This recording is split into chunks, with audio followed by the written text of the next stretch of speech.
Welcome again in lecture 2 C programming practice questions। तो बिना time गवाए हम चलिए स्टार्ट करते हैं। सबसे पहले फर्स्ट क्वेश्चन ले लेते हैं। द फॉलोइंग प्रोग्राम, ओके, सो एक एरे आपने यहाँ पे डिक्लेयर की है और साथ के साथ उसको इनिशियलाइज भी हो गया है ये इस क्वेश्चन के अंदर। फिर printf percent D 2a plus a2। तो फ्रेंड्स जिन्होंने C programming basic part cover कर लिया है, दे नो कि एरे ए क्या है। ए है एरे नेम इस क्वेश्चन में, और ये जो 2 है ये है इंडेक्स वैल्यू। ठीक है, तो जब हम लिख रहे हैं यहाँ पर A2, what does it mean? इसका मतलब ये है कि भाई A2 पे, ठीक है, एक तो आपको ये याद रखना है कि एरे में जो इंडेक्सिंग स्टार्ट होता है वो 0 से स्टार्ट होता है। ठीक है, तो A2 मतलब हम थर्ड वैल्यू की बात कर रहे हैं एरे के अंदर, तो थर्ड वैल्यू को हमें क्या करना है, प्रिंट कराना है। तो ये यहां तक तो सही लगता है, ठीक है। बट जब इस वाले पार्ट को देखते हैं तो जिनके बेसिक कॉन्सेप्ट्स क्लियर नहीं है, मतलब जिन्होंने प्रिंटफ किया है, स्कैनफ किया है, एरे को लूप चलाया है, फोर लूप चलाया है, तो लगता है यार 2a ये क्या हुआ, ये इंडेक्स बाहर आ गया इसमें से, तो ये तो नहीं हो सकता, ये तो शायद कुछ गलत हो गया है या कुछ क्वेश्चन में गलती है।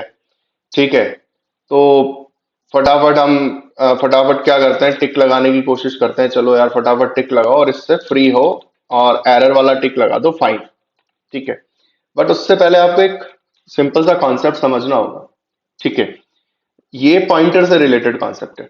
जब हम एरे की बात कर रहे हैं, आपने डिक्लेयर किया, देखिए मैं कुछ पॉइंट्स को ले लेता हूं साथ के साथ। मैंने इंट ए 10 करके एक एरे डिक्लेयर किया, तो देखिए ये जो है ये है आपका एरे नेम।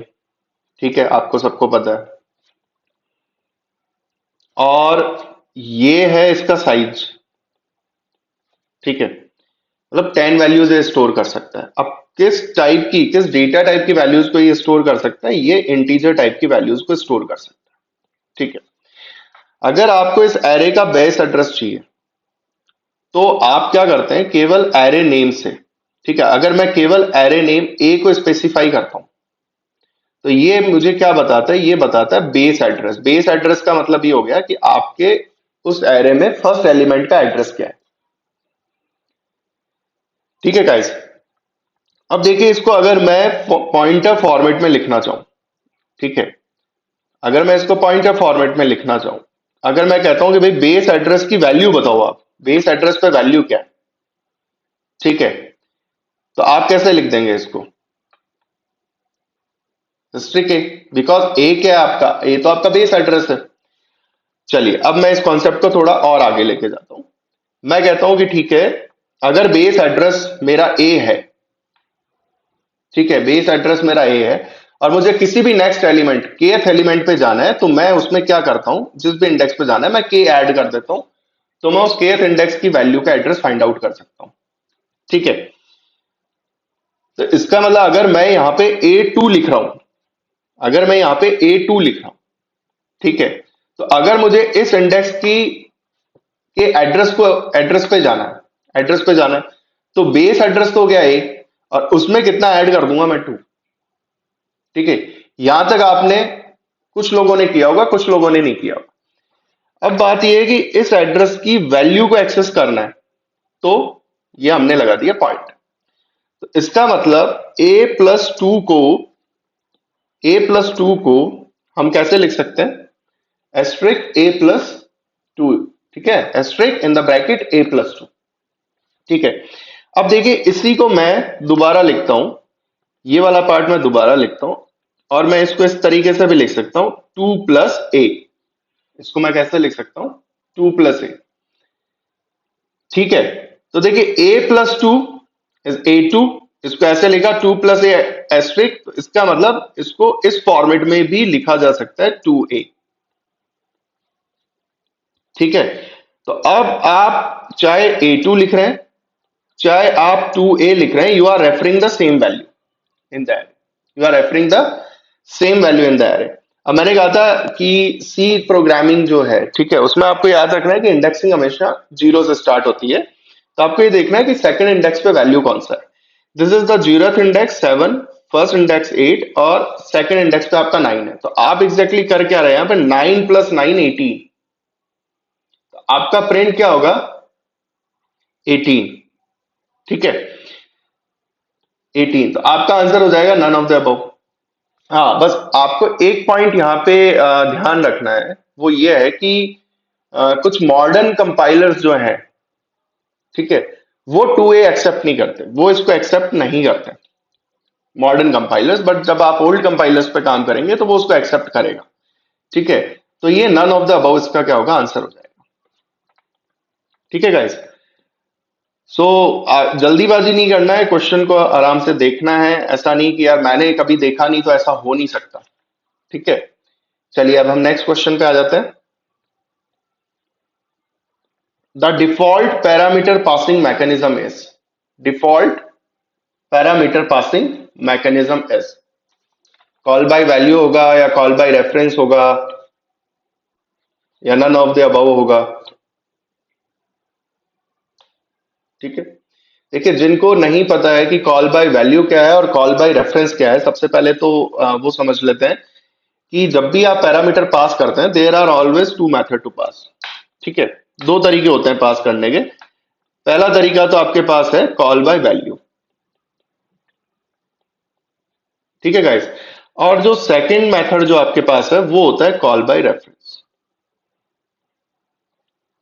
ठीक है, जब भी आप किसी वैल्यू को पास करते हैं, अगर आप उस वैल्यू का कॉपी पास कर रहे हैं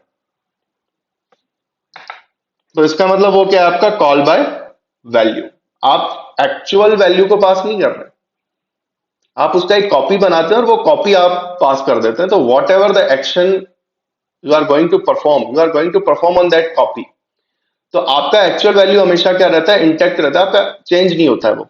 बट कॉल बाय रेफरेंस में क्या होता है, आप पास करते हैं एक्चुअल वैल्यू, मींस एड्रेस, उस वैल्यू का एड्रेस ही पास कर देते हैं। तो अब आप जो भी चेंजेस करेंगे उस वैल्यू में, वो डायरेक्टली उस एड्रेस पे क्या होगा, प्रसिस्ट कर जाएगा, मतलब वो चेंज हो जाएगा। ठीक है, आप कॉपी पे काम नहीं करके आप किस पे काम कर रहे हैं, आप एक्चुअल वैल्यू पे काम कर रहे हैं।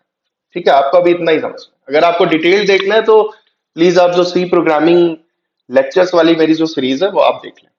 तो कॉल बाय वैल्यू और कॉल बाय रेफरेंस है। बाय डिफॉल्ट जो होता है वो आपको याद रखना है कि बाय डिफॉल्ट पैरामीटर पासिंग जो होता है वो आपका कॉल बाय वैल्यू ही होता है बाय डिफॉल्ट। ठीक है, अगर आपको कॉल बाय रेफरेंस के थ्रू करना है तो आपको एड्रेस पास करना होगा, एड्रेस पास करेंगे तो फिर पॉइंटर्स का गेम स्टार्ट हो जाएगा। ठीक है, बिकॉज पॉइंटर वो वेरिएबल है जो एड्रेस को स्टोर करता है। ठीक है गाइस, अब देखिए अगला क्वेश्चन हम दोबारा देखते हैं। ठीक है, नेक्स्ट क्वेश्चन देखते हैं। द फॉलोइंग प्रोग्राम, ये कल प्रीवियस लेक्चर में भी मेरा डिस्कशन हुआ था ये, कि देखिए फंक्शन को एक फंक्शन में हम दोबारा कॉल कर सकते हैं, उसको हम कहते हैं रिकर्सिव कॉलिंग, कि एक फंक्शन खुद को कॉल कर सकते हैं। तो देखिए मैन जो होता है ना, जो ये मैन फंक्शन, मैन जो है ये भी एक फंक्शन ही है, ये भी एक फंक्शन है। तो जो फंक्शन की प्रॉपर्टीज है वो इस पे अप्लाई होती है। ठीक है, इसका मतलब फंक्शन में आप पैरामीटर पास भी कर सकते हैं चाहे तो, ऑप्शनली आप चाहें तो नहीं भी करें। यहाँ पे देखिए आप इस मैन फंक्शन को कोई पैरामीटर पास नहीं कर रहे हैं। ठीक है, आप फंक्शन को रिकर्सिवली कॉल भी कर सकते हैं। आप देखिए इस फंक्शन की बॉडी में आप मैन को दोबारा यहां से कॉल कर रहे हैं। ठीक है, रिटर्न टाइप भी आप फंक्शन के साथ एसोसिएट कर सकते हैं। आप लोगों ने, बहुत लोग जब प्रोग्रामिंग स्टार्ट करते हैं तो जो फ्रिक्वेंटली जो कोडिंग स्टार्ट होती है कि चलिए हेलो प्रिंट कराइए, तो हम फटाफट क्या करते हैं, स्टूडेंट्स वॉइड मैन से स्टार्ट कर देते हैं। सो वॉइड क्या है, ये रिटर्न टाइप हो गया कि भाई ये मैन फंक्शन कुछ भी रिटर्न नहीं करेगा, कोई वैल्यू रिटर्न नहीं कर रहा। ठीक है, बट आप देखेंगे बहुत सारे आर्टिकल्स मिलेंगे और होंगे, आ, आ, उनमें ये लिखा रहता है कि यार आप इंट के साथ करें और कुछ वैल्यू रिटर्न करें, रिटर्न वानी कर दें, जो एक स्टेटस को शो कर देगा कि प्रोग्राम सक्सेसफुली एग्जीक्यूट हो गया है। तो रिटर्न टाइप आप फंक्शन के साथ एसोसिएट कर सकते हैं। आप बताते हैं किस टाइप की वैल्यू को रिटर्न करता है, तो वो सारी प्रॉपर्टीज देखो, आपको याद रखना है कि मैन एक फंक्शन है तो मैन पे अप्लाई होती है। ठीक है, अब ऐसा नहीं है कि कहीं पे आपने एक कॉम्पिटिटिव एग्जाम के लिए एक बुक को उठाया और आपने पढ़ना चालू किया जो प्रॉपर सी का बुक नहीं है। ठीक है, सी प्रोग्रामिंग का बुक नहीं है, वहां पढ़ लिया कि यार मैन वो फंक्शन है जहां से प्रोग्राम का एग्जीक्यूशन स्टार्ट होता है। अब वही चीज दिमाग में हमें लगा यार यहां से एग्जीक्यूशन स्टार्ट हुआ फिर दोबारा एग्जीक्यूशन स्टार्ट हो गया, ऐसा नहीं है, मेन फंक्शन है भाई। ठीक है, तो देखिए ये मेन फंक्शन है, इसके अंदर आप एंटर हुए, आपने क्या प्रिंट कराया, टिम। टिम प्रिंट कराने के बाद देखिए मैन की कॉलिंग हो रही है, आप दोबारा इसी पॉइंट पे आ गए, फिर आप अंदर आए इसके, फिर आपने प्रिंट कराया टिम। ठीक है, फिर आप नेक्स्ट स्टेटमेंट पे आए मैन, फिर आपने कॉल किया, फिर आप यहां चले गए। तो देखिए ये एक सर्किल बन गया पूरा, और ये चलता रहेगा, ये लगातार चलता रहेगा, टिम प्रिंट होता रहेगा। ठीक है, तो ये क्वेश्चन मैंने आज इसलिए लिया था क्योंकि हमने प्रीवियस लेक्चर में डिस्कस हुआ था कि यार मैन भी एक फंक्शन है, तो हम उसको भी फंक्शन के अंदर से कॉल कर सकते हैं। ठीक है, चलिए नेक्स्ट क्वेश्चन ले लेते हैं फटाफट।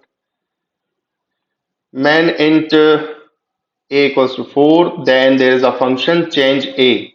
ठीक है, हम यहाँ पे क्या कर रहे हैं, मेन फंक्शन हमने बनाया है, उस फंक्शन के अंदर एक फंक्शन है चेंज, जिसको ये a का वैल्यू पास किया जा रहा है, तो ये वैल्यू आपका यहाँ पास होगा।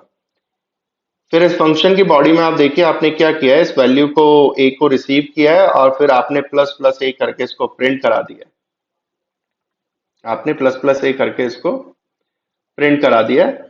और फिर आप क्या करेंगे, जब ये फंक्शन यहाँ पे कंप्लीट हो जाएगा तो सिस्टम क्या करेगा, इसको यहां से वापस कंट्रोल को ट्रांसफर करेगा। आप देखिए वैल्यू कोई रिटर्न नहीं कर रहा है, अगर वैल्यू रिटर्न करेगा तो वहां स्पेसिफिकली लिखा हुआ होगा रिटर्न स्टेटमेंट और वेरिएबल होगा।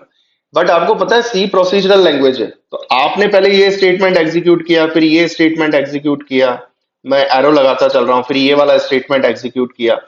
जब आपने ये वाला एग्जीक्यूट किया तो पता चला यार एक फंक्शन कॉल हुआ है, तो सिस्टम ने कंट्रोल जो ट्रांसफर किया वो इस फंक्शन पे ट्रांसफर किया, फिर ये वाला एग्जीक्यूट हुआ, फिर ये वाला एग्जीक्यूट हुआ, तो जहां से ये कॉल हुआ था वहां पे कंट्रोल दोबारा रिटर्न होगा। तो कंट्रोल जब रिटर्न होगा तो आप नेक्स्ट स्टेटमेंट पे चले जाएंगे कि ठीक है लास्ट टाइम ये कॉल हुआ था तो नेक्स्ट वाला ही है, और यहाँ पे आपने ए को प्रिंट करा दिया,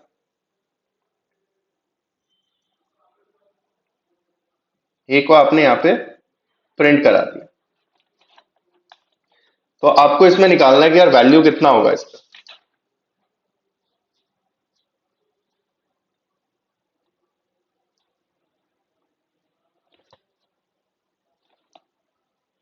बताइए, देखिए ये जो दोनों नंबर है ये वैसे नहीं है 55 45 54 44 रीड नहीं करना है इनको। ठीक है, थोड़ा सा स्मार्टली प्ले करना है, ऐसा नहीं है कि यहाँ पे हमें लगा कि यार इनिशियल वैल्यू तो 4 है, तो ये तो एक बार ही कॉल हुआ है, रिकर्सिव कॉल तो है नहीं, तो 55 45 तक तो जाएगा ही नहीं। ऐसा नहीं है, ये दोनों अलग अलग डिजिट्स हैं। ठीक है, बट विदाउट स्पेस आपने क्या कराया, इनको प्रिंट करा। ठीक है, तो आप देखिए इनिशियल वैल्यू इसका क्या है, इनिशियल वैल्यू आप देखिए, इनिशियल वैल्यू इसका है 4। ठीक है, ये एरोज में हटा रहा हूं, इनिशियल मेरे ख्याल से आपको समझ में आ गया होगा कंट्रोल कैसे ट्रांसफर हो रहा है। तो इनिशियल वैल्यूज है 4, जैसे ही आप इस फंक्शन पे आए चेंज पे, देखिए आपने यहां से क्या पास किया, 4 को पास किया, तो यहां पे रिसीव हो गया आपका 4। ठीक है गाइस, अब देखिए ये है प्रिंटफ, ये स्टेटमेंट आपका क्या है, प्रिंटफ। ठीक है, और इसमें आप जब प्रिंट करा रहे हैं तो आप प्लस प्लस ए करके प्रिंट करा रहे हैं। ठीक है, अब प्लस प्लस आपको पता होना चाहिए कि दो तरीके के ऑपरेटर्स होते हैं, एक होता है इंक्रीमेंट ऑपरेटर, एक होता है डिक्रीमेंट ऑपरेटर। इंक्रीमेंट ऑपरेटर को प्लस प्लस करके लेते हैं, ठीक है, और डिक्रीमेंट ऑपरेटर्स को माइनस माइनस करके। और आप इसको प्लेस क्या कर रहे हो उसके बेस पे डिसाइड होता है, कुछ पॉइंट्स हैं जो इसके बेस पे डिसाइड होते हैं। तो मैं फिर से आपको कहूंगा कि प्लीज अगर आपको ऑपरेटर्स के बारे में कंप्लीट नॉलेज नहीं है तो आप सी प्रोग्रामिंग के लेक्चर्स जो मेरे हैं वो देख लें, आप ऑपरेटर पे स्पेसिफिकली लेक्चर है।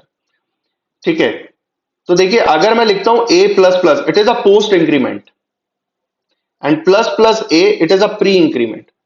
ठीक है, तो यहां पे देखिए ये प्री इंक्रीमेंट है, मतलब पहले वैल्यू इंक्रीज होगा और फिर प्रिंट होगा, इतना सा समझ लें। प्री इंक्रीमेंट का मतलब क्या है कि पहले वैल्यू इंक्रीज होगा और फिर एक्शन परफॉर्म होगा, और पोस्ट इंक्रीमेंट का मतलब क्या है, पहले एक्शन होगा और फिर वैल्यू परफॉर्म इंक्रीज हो जाएगा उसके बाद में। तो यहां पे पहले क्या होगा, आपका वैल्यू इंक्रीज होगा, तो आपने रिसीव किया था 4 और ये इंक्रीज होके कितना हो जाएगा यहाँ पे 5, तो आपका प्रिंट होगा 5। तो पहले तो आप वो वाले ऑप्शंस हटा दें जिनमें फर्स्ट डिजिट 5 है ही नहीं, देखिए यहाँ पे नहीं है और यहाँ पे नहीं है, तो ये दोनों तो हटा दें, ये आपके नहीं है। Okay, it's a KBC. अब आपके पास बचे दो ऑप्शन। अब आपको देखना है कि नेक्स्ट क्या प्रिंट होगा। अब यहाँ पे वही गेम आ जाता है कि कॉल बाय वैल्यू था या कॉल बाय रेफरेंस था।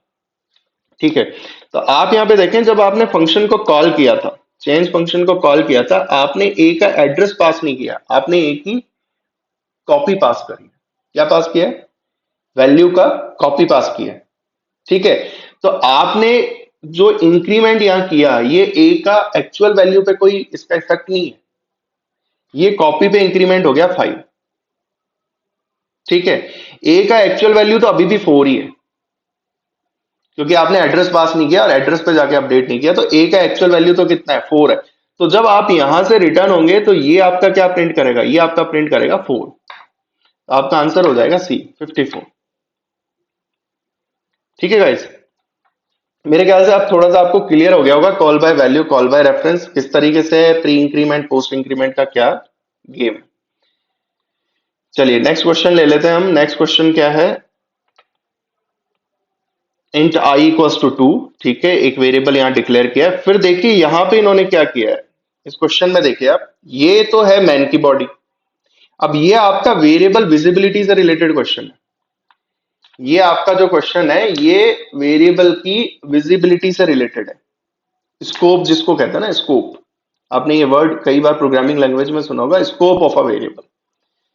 अब अगर आप ये कहते हैं कि ये मैन की बॉडी है, मतलब ये करली ब्रैकेट स्टार्ट हो रहा है और ये करली ब्रैकेट एंड हो रहा है, तो जो भी आप यहाँ पे कोड कर रहे हैं उसकी विजिबिलिटी या उसका स्कोप इस मैन के बाहर नहीं है। मतलब आप बाहर से एक्सेस नहीं कर पाएंगे इसको, है ना। विजिबिलिटी उस वेरिएबल की नहीं है, आपको वेरिएबल स्पेसिफिकली पास करना पड़ेगा उसको, आप डायरेक्टली एक्सेस नहीं कर पाएंगे। देखिए यहाँ पे पास ही करना पड़ा था मैं प्रीवियस क्वेश्चन के अंदर। ठीक है, अब देखिए इसके बाद हमने क्या किया, इसके बाद इस क्वेश्चन में क्या हुआ है, एक अलग से और स्कोप क्रिएट किया है ओपनिंग करली ब्रैकेट और क्लोजिंग करली ब्रैकेट से। ठीक है, और इस पार्ट के अंदर आपने जे को डिक्लेयर किया है, तो इसका मतलब जे की विजिबिलिटी इससे बाहर नहीं होगी। ये जो दो करली ब्रैकेट है इसके बाहर जे की विजिबिलिटी नहीं होगी। आपको अगर करना ही है इसके साथ काम तो आपको इसको पास करना होगा। कॉपी पे काम करना है तो कॉल बाय वैल्यू से पास कर दो, और आपको एक्चुअल पे काम करना है तो आप एड्रेस के थ्रू इसको पास कर दो। ठीक है, तो अब आप नेक्स्ट देखिए, ये स्टेटमेंट यहाँ एंड हो गया। नेक्स्ट स्टेटमेंट ये आ गया प्रिंटफ आई जे। ठीक है, तो ये यहाँ पे जो जे एक्सेस हो रहा है, देखिए यहाँ पे जो आप जे एक्सेस कर रहे हैं, मैंने सर्किल किया है, ये आप इस ब्रैकेट के बाहर कर रहे हैं। यहाँ पे इसका विजिबिलिटी है नहीं। अगर यहाँ पे विजिबिलिटी है ही नहीं इस जे का, तो इसका मतलब ये, क्या ये इसको करा पाएगा, प्रिंट करा पाएगा? बताइए, क्या ये कंपाइल हो पाएगा सक्सेसफुली? नहीं। ठीक है, तो होगा क्या कि जैसे ही आप इस प्रोग्राम को रन करेंगे तो आपके पास एक एरर आ जाएगा कि भाई अनडिक्लेयर्ड है ये तो वेरिएबल, जे जो है वो अनडिक्लेयर्ड है। ठीक है, तो ये फिर आपका आउटपुट में जे की वैल्यू नहीं देगा। आप ये मत सोचिएगा कि आप यहाँ आएंगे तो जे की वैल्यू प्रिंट हो जाएगी, नहीं होगी।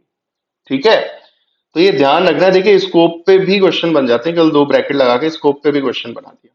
ठीक है, तो जल्दीबाजी नहीं करनी है। क्वेश्चंस एग्जाम्स में, कॉम्पिटिटिव एग्जाम्स में क्या होते हैं, क्वेश्चंस छोटे होते हैं बट वो ट्रिकी होते हैं और कॉन्सेप्ट बेस्ड होते हैं।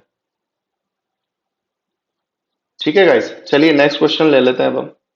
नेक्स्ट क्वेश्चन क्या है, देखिए कितना अच्छा क्वेश्चन है ये। इसमें मैन, अब ये टोकनाइजेशन से रिलेटेड क्वेश्चन है। ठीक है, देखिए मैन है, उसमें इंट ए इक्वल्स टू 5 है, बी इक्वल्स टू 2 है, प्रिंटर परसेंट जी, ए ट्रिपल प्लस बी लगा दिया। अब आप चक्कर में आ गए कि यार ए प्लस बी तो सुना है। ठीक है, ए प्लस बी तो सुना है, ए ट्रिपल प्लस बी क्या होता है? ए प्लस प्लस बी सुना है, ट्रिपल प्लस कैसे लग गया? तो यार ये तो सिंटैक्स एरर हो गया। ठीक है, फटाक से सिंटैक्स एरर लगाया और नंबर गंवा दिए। क्यों गंवा दिए? क्योंकि हमें पता नहीं था कि यार जब प्रोग्राम रन होता है, जब प्रोग्रामिंग लैंग्वेज में किसी में भी आप प्रोग्राम को कोड करते हैं तो उसका टोकनाइजेशन होता है। टोकनाइजेशन का मतलब क्या है? कंप्यूटर कैसे पहचानेगा कौन से वेरिएबल्स हैं, उनके बीच में कौन से ऑपरेटर लग रहे हैं, कौन सा ऑपरेशन परफॉर्म करना है, तो क्या करता है कि टोकनाइजेशन कर देता है, छोटे छोटे टोकन्स बना देता है, जिससे कि वो एक ट्री बना के उस पूरे इक्वेशन को रन कर सके। ठीक है गाइस। तो जब इसका टोकनाइजेशन होगा तो वो क्या इंटरप्रेट करेगा, सिस्टम क्या इंटरप्रेट करेगा, देखिए, there is a variable a, there is a increment operator plus plus, there is a addition operator and there is another variable b. ठीक है। अब ये जो प्लस प्लस लग रहा है ये ए के बाद है, तो आप इसको देखिए, आप इसको किस तरीके से समझ सकते हैं कि ये जो ए ट्रिपल प्लस बी है ये exactly a plus plus then plus b है। अब मेरे ख्याल से आपको समझ में आ गया होगा कि यार इसका आंसर आएगा, इसका आंसर आएगा। ठीक है। अब जिनको प्री पोस्ट का पता है वो गलत नहीं करेंगे, हाँ जिनको वहां कंफ्यूजन है वो गलत कर देंगे। तो मैंने सिंपल सा कॉन्सेप्ट बताया कि कैसे याद रखना है आपको। प्री का मतलब क्या है, पहले इंक्रीमेंट फिर ऑपरेशन, और पोस्ट का मतलब क्या है, पोस्ट का मतलब क्या है, पहले ऑपरेशन फिर इंक्रीमेंट। ठीक है। तो पहले ऑपरेशन कौन सा परफॉर्म हो रहा है, एडिशन, तो पहले होगा एडिशन और उसके बाद ए इंक्रीज होगा। ठीक है। तो पहले अगर मैं एडिशन करूं तो ये कितना होगा, ए का वैल्यू कितना है 5 और बी का वैल्यू कितना है 2, सो 5 + 2 7, तो आंसर आएगा 7 आपका। ठीक है। 8 नहीं आएगा, आप ए को इंक्रीज ना करें पहले, ऐसे नहीं कि ए को आप 6 कर दें कि ए तो 6 हो गया और फिर 6 2 में ऐड हो गया 8 हो गया, नहीं, ये प्री इंक्रीमेंट नहीं है भैया, ये पोस्ट इंक्रीमेंट है। तो पहले ऑपरेशन होगा फिर इंक्रीज होगा, तो 5 + 2 7। ठीक है, प्रिंट 7, आपका आंसर होगा बी। ठीक है। मेरे ख्याल से थोड़ा मजा आ रहा होगा अब आपको धीरे धीरे क्वेश्चंस में, क्योंकि बहुत ही माइनर वेरिएशंस वाले क्वेश्चंस हैं ये, जिनमें चांसेस ऑफ जिसको कहते हैं कि रॉन्ग होने के जो चांसेस है वो हायर है। ठीक है। अब देखिए नेक्स्ट क्वेश्चन ले लेते हैं हम। मैन फंक्शन है आपका, प्रिंटर परसेंट यू मैन। ठीक है। अब कुछ सोचेंगे यार ये मैन जो है हो सकता है ये करेक्टर हो, तो क्या प्रिंट होगा इसमें, मैन तो कहीं लिखा हुआ ही नहीं है आउटपुट में। ठीक है। कुछ को लगेगा यार अगर ये स्ट्रिंग था तो डबल कॉट में होना चाहिए था मैन, बट डबल कॉट में भी नहीं है, बट इसके साथ परसेंट यू क्यों है। ठीक है। आप फिर से मिस कर रहे हैं जो मैंने आपको बताया है। मैन यहाँ पे क्या है, ये है फंक्शन। ठीक है। किसी भी फंक्शन का एड्रेस जो होता है, जैसे आप एरे का बेस एड्रेस कैसे आइडेंटिफाई करते हैं, by giving the name of that array. आपने लिखा इंट A5, तो इसका बेस एड्रेस कैसे लिखा लेंगे आप, केवल आप इस एरे का नाम देते हैं। वैसे ही जब कोई आपके पास फंक्शन होता है,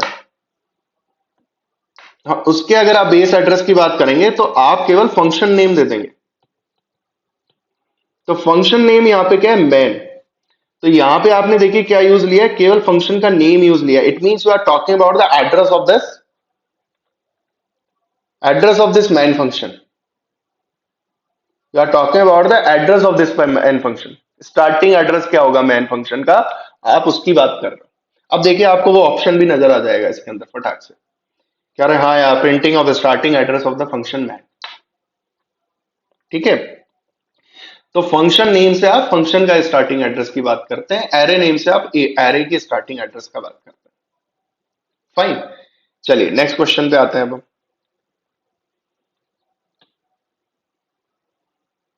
देखिए अब पॉइंटर्स के क्वेश्चंस स्टार्ट हो गए हैं कुछ।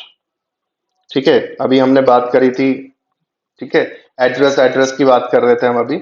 अब जैसे ही एड्रेस आया सिनेरियो में, कुछ पॉइंटर्स के फंक्शंस भी आ गए हमारे पास। ठीक है। तो पहला क्वेश्चन क्या है, इंट v3, तो ये आपका सिंपल वेरिएबल है जो इंटीजर टाइप का है। ठीक है। फिर आपने लिखा है एस्ट्रिक पीवी। ठीक है। अब देखिए यहां पे पहले कुछ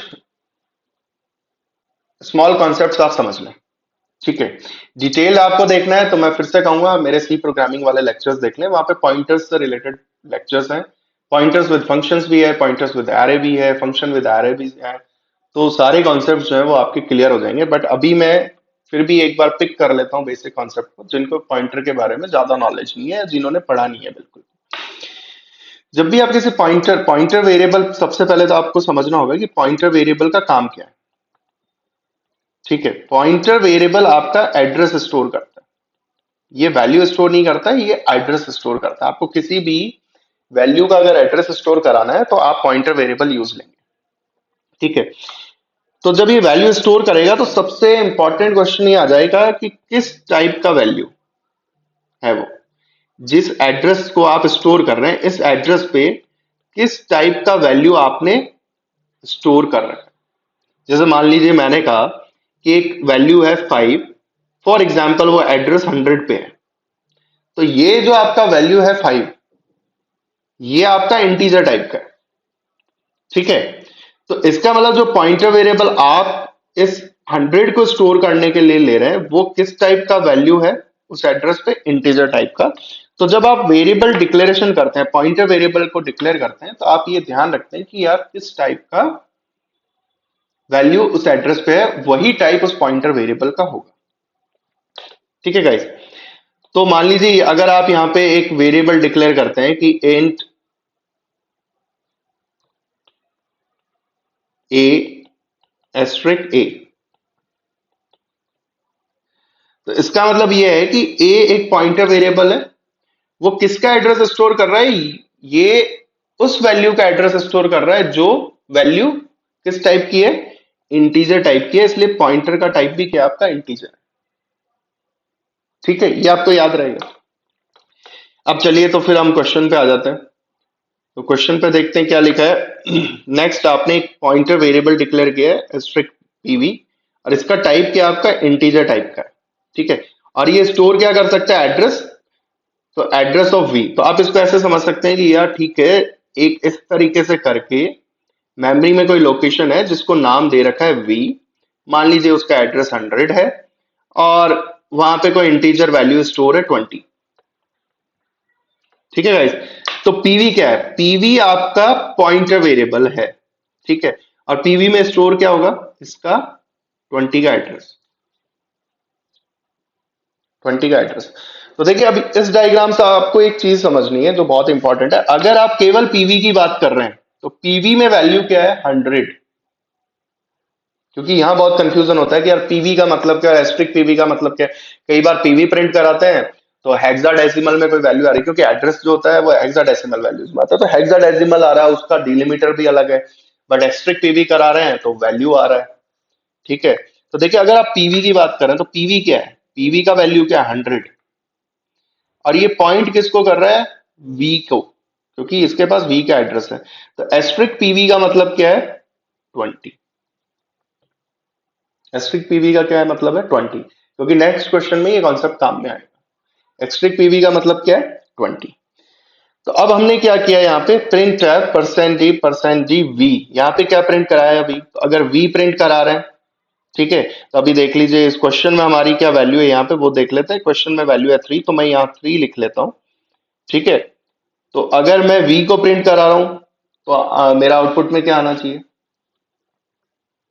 क्या आना चाहिए, डेफिनेटली 3 आना चाहिए, 3 आना चाहिए।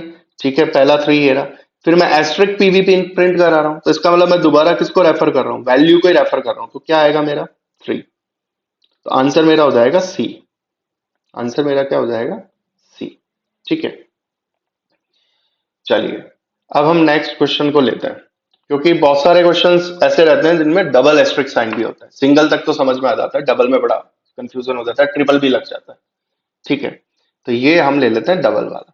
ठीक है, देखिए अब आप इसको कैसे समझेंगे, ये आपका है एक वेरिएबल ए। ठीक है, यहाँ पे कोई वैल्यू आपका स्टोर होगा। ठीक है, मान लीजिए इनिशियली इसने क्या कहा है, ए में आपका 4 स्टोर है। ठीक है, अब देखिए एस्ट्रिक बी मतलब ये पॉइंटर वेरिएबल हो गया आपका, क्या टाइप हो गया, इंटीजर। तो किसका एड्रेस स्टोर करेगा, किसी इंटीजर वैल्यू का। तो देखिए ये किसका एड्रेस स्टोर कर रहा है यहाँ पे, एड्रेस ऑफ ए। तो ए तो इंटीजर है, कर सकता है, मान लीजिए इसका एड्रेस है 100। वैसे एड्रेस हेक्साडेसिमल में होता है, आपको समझने के लिए मैंने एक सिंपल वैल्यू ले लिया 100। तो इसका मतलब जो मेरा बी है, बी में क्या स्टोर है, 100। ठीक है, अब देखिए पॉइंटर का एड्रेस स्टोर करना है आपको। मान लीजिए ये जो बी था आपका, ये जो बी था आपका, मैं बी ऊपर लिख देता हूं। ये जो आपका बी था इसका एड्रेस है फॉर एग्जांपल 200, ठीक है। और बी आपका क्या है, पॉइंटर वेरिएबल। पॉइंटर का अगर आपको एक एड्रेस स्टोर करना है तो मतलब पॉइंटर का पॉइंटर बनाना है, पॉइंटर का पॉइंटर बनाना है आपको। पॉइंटर का एड्रेस स्टोर कर रहा है मतलब पॉइंटर का पॉइंटर बना रहा है।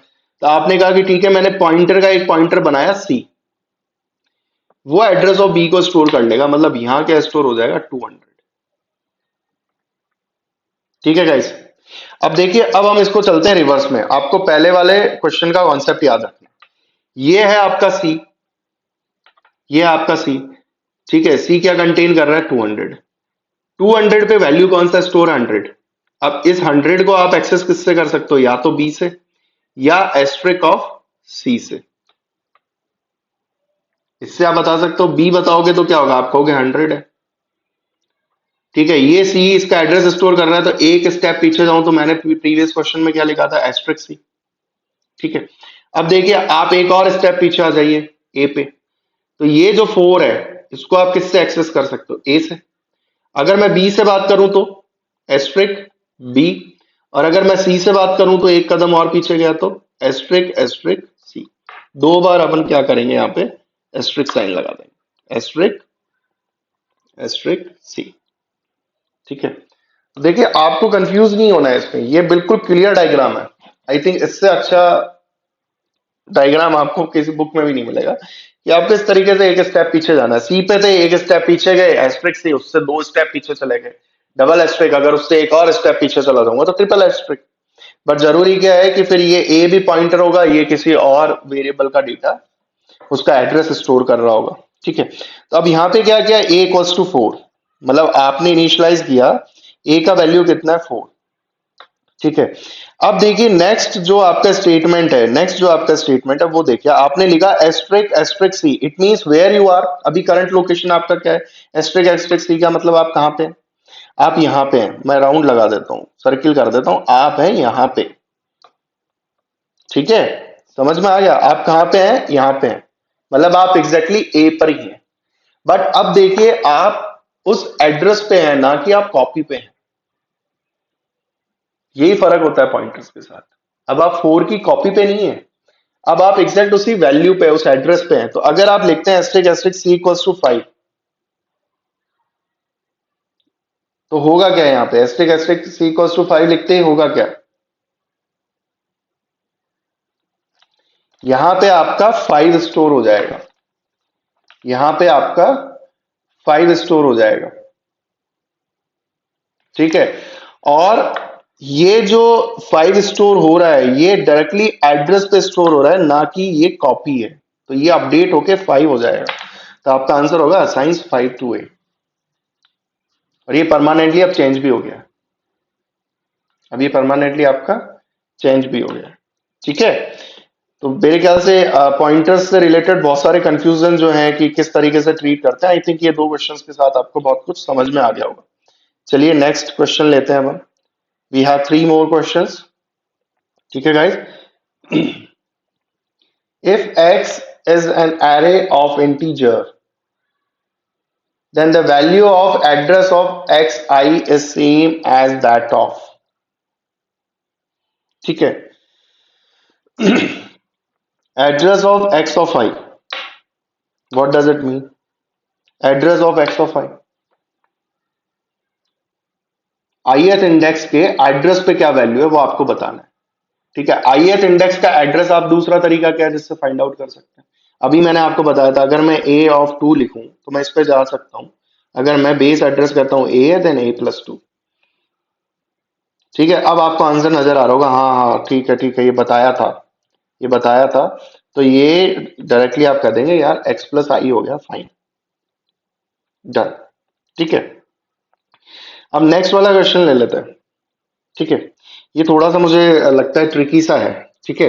If x is an one dimensional array, ठीक है। क्वेश्चन में स्पेसिफाइड है भैया वन डायमेंशनल एरे, 2D से रिलेटेड नहीं है क्वेश्चन। अब आपसे पूछा है कि इसमें कौन सी वैल्यूज किसके सेम है, तो आपने लिखा address of x of i, तो ये तो आपने देख ही लिया, ये x प्लस आई के सेम होगा, है ना, तो इसका मतलब ये ऑप्शन तो नहीं है। अब आप आ जाओ सेकंड ऑप्शन पे, ठीक है, एस्ट्रिक x प्लस आई, मतलब आप क्या कह रहे हैं, x प्लस आई पे जो वैल्यू है, एस्ट्रिक साइन लगते ही क्या हो जाता है, वैल्यू है, ठीक है। अब देखिए x प्लस आई जो है वो इक्विवेलेंट है एड्रेस ऑफ x ऑफ आई से। अगर मैं इस पे वैल्यू की बात कर रहा हूं तो इसका मतलब एस्ट्रिक x प्लस आई किसके इक्विवेलेंट होगा, asterisk address of x of i के इक्विवेलेंट होगा, क्योंकि x ऑफ आई के एड्रेस पे जो वैल्यू है उसकी हम बात कर रहे हैं, तो ये इक्विवेलेंट होगा। तो ये आपका आंसर सही है, ये आपका आंसर सही है, ठीक है, ये आपका आंसर सही है।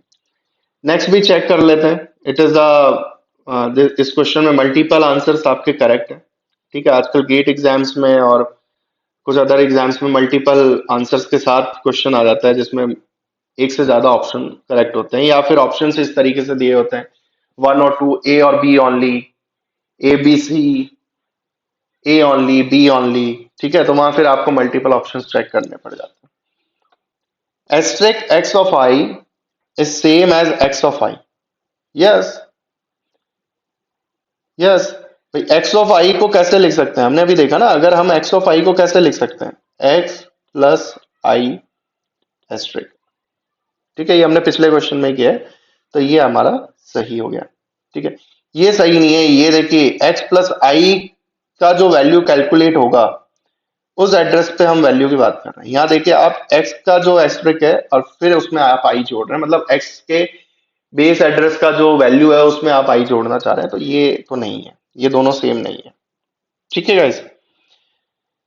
तो आपका इसमें आंसर क्या सही होगा, बी एंड सी। चलिए नेक्स्ट क्वेश्चन पे चलते हैं अब हम। ये भी आपका पॉइंटर का है, I think now it is easier for you people to solve. ये अब आपके लिए आसान है ये वाला क्वेश्चन। क्या लिखा हुआ है देखें,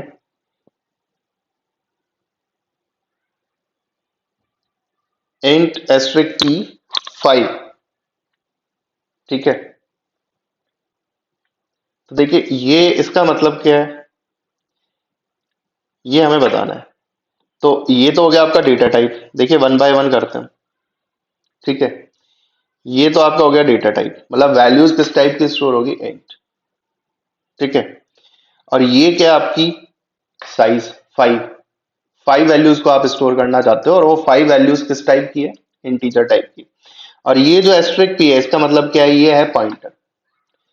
So what does it mean? It mean कि P is a pointer to what? P is a pointer to what?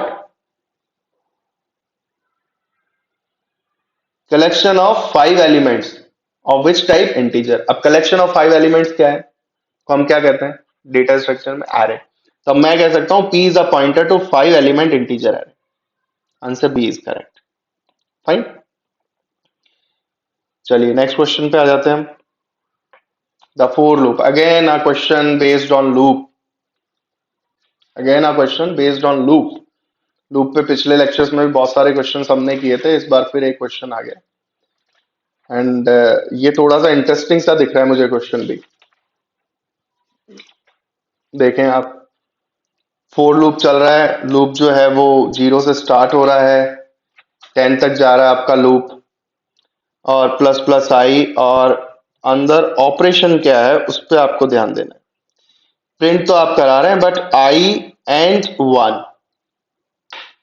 ये एंड ऑपरेटर है, ये आपका एंड ऑपरेटर है, सिंपल मल्टीप्लीकेशन नहीं है ये कि ठीक है मल्टीप्लाई करके मुझे आंसर देना है, ठीक है। अब देखिए जब एंड ऑपरेटर लग रहा है, ठीक है, तो आपको पता होना चाहिए, बिट्स के बारे में पता होना चाहिए। जैसे मान लो मैं कहता हूं जीरो को मैं कैसे लिख सकता हूँ, 0 0 0। 1 को मैं कैसे लिख सकता हूँ, 0 0 1। 2 को मैं कैसे लिख सकता हूँ, 0 1 0। 3 को गाइज 0 1 1। 4 को 1 0 0। 5 को 1 0 1, ठीक है। अभी मैंने ये लिखा है तो मैं आपको साथ के साथ एक पॉइंट भी यहाँ पे नोट करा देता हूँ जो बड़ा इंटरेस्टिंग सा है।